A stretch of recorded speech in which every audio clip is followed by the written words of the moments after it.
classique de la littérature américaine et lecture obligatoire pour les écoliers, Ne tirez pas sur l'oiseau moqueur, le roman de Harper Lee sur la ségrégation raciale dans le Sud américain, fait maintenant aussi un carton à Broadway, dans une adaptation qui résonne avec l'ère Trump. La nouvelle adaptation de ce best-seller, à la fois roman d'apprentissage autobiographique et chronique de la vie d'une petite ville de l'Alabama en 1934, est signée Aaron Sorkin. Cet auteur vedette de télévision et de cinéma est à l'origine de séries télévisées à succès comme À la Maison Blanche, The West Wing, ou du scénario du film oscarisé The Social Network. À en croire les critiques unanimes depuis la première à Broadway jeudi dernier, Sorkin, qui n'avait plus écrit pour le théâtre depuis 11 ans, a réussi son pari.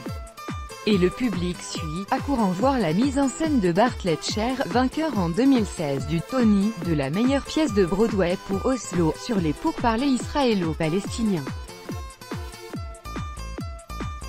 Les représentations sont prévues à New York jusqu'en septembre.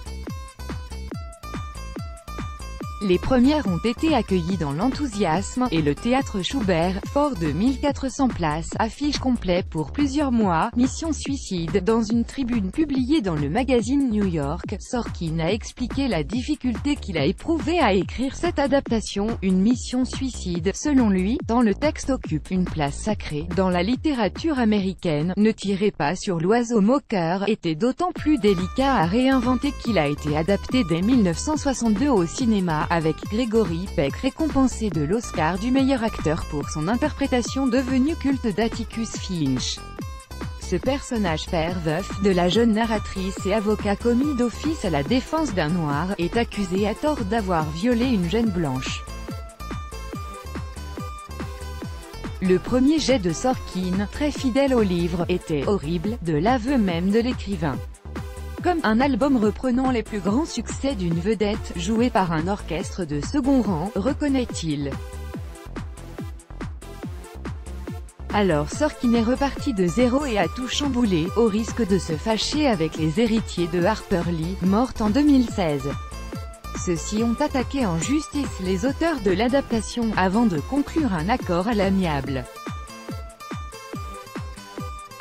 Alors que le procès de Tom Robinson, père de famille noire injustement accusé de viol lui aussi, n'arrivait que tard dans le roman, c'est devenu le fil conducteur de la pièce, ce qui donne à ce personnage une épaisseur nouvelle. Et Sorkin en a profité pour remettre en question la vision optimiste du monde présentée par Atticus Finch, interprété à Broadway par un acteur fétiche de Sorkin, Jeff Daniels, vu dans les séries The Looming Tower ou The Newsroom. Retour des suprémacistes blancs. Atticus répète en effet volontiers à ses enfants qu'on ne peut pas juger les gens sans se mettre à leur place, et qu'il y a du bon chez tout le monde, y compris chez les suprémacistes blancs qui veulent lâcher Robinson. Or ces suprémacistes sont revenus sur la scène politique américaine avec les violences de Charlottesville en août 2017, et l'augmentation des crimes racistes et antisémites. Dans la pièce, cette vision est très contestée, notamment par la gouvernante noire des enfants, Calpurnia. Personnage discret dans le roman, elle prend sur les planches une importance inédite, en exposant crûment à son trait trop magnanime patron les souffrances et injustices imposées par la ségrégation.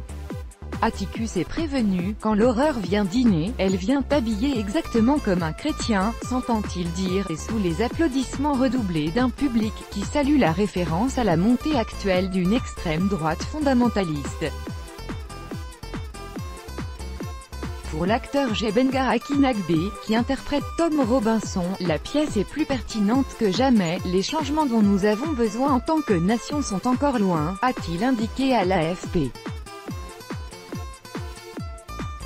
Des histoires comme ça arrivent chaque jour dans ce pays, des gens sont injustement accusés, surtout quand ce sont des gens de couleur. Au-delà des extrémismes et du racisme, la pièce trouve un autre écho, plus inattendu, avec l'actualité américaine. Lorsque Blanche, visiblement torturée, accuse à la bar Tom Robinson de l'avoir violée, alors qu'elle en fait son pour qui abuse d'elle, on n'est pas s'empêcher de penser au mouvement.